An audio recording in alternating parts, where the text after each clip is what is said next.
I'm Chris Hudick, Technical Sales Manager for the Karnak Corporation.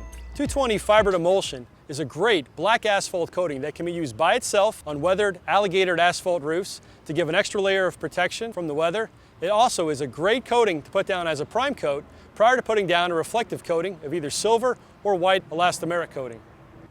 To apply the 220 Fibered Asphalt Emulsion, we're going to need a few tools for the project. The first one, besides gloves and safety glasses, we're going to need a good stiff broom to help clean the surface.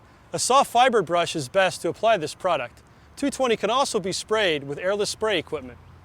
A 1/2-inch mixer with a Jiffy type blade on it. In order to use the 220 Fibered Emulsion, it's going to have to be mixed properly.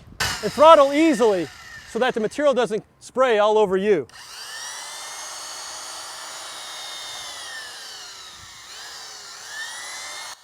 Now that I've mixed the material, the next step is to clean the surface to which we're going to apply the 220.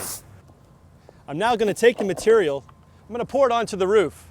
Rather than just pour it into one big puddle, I'm going to pour a line of it so that I can easily brush that onto the roof itself. When you're brushing the material, you want to work it in all different directions to get into the cracks and crevices of the alligatoring on the roof.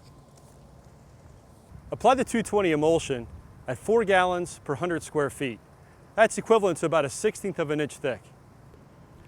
On smooth built-up roofs that have heavily alligatored surfaces or they've had an active leak history, it's recommended to actually reinforce the emulsion coating. We're going to do that with 3036 polymat.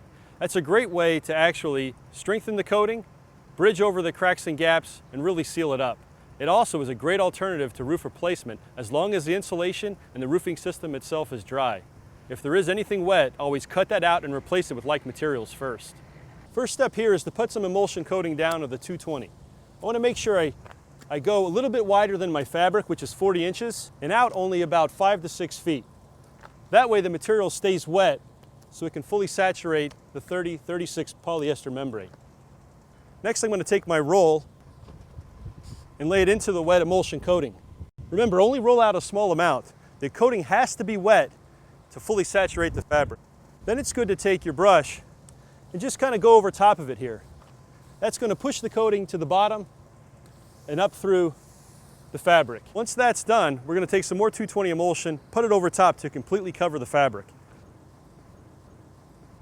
After you've put the second coat of 220 emulsion over top of the 3036 polymat, you see it makes a nice monolithic coating reinforced system over top of this roof. Remember to continue this process working in small sections from 5 to 10 feet at a time. For more information, visit karnakcorp.com.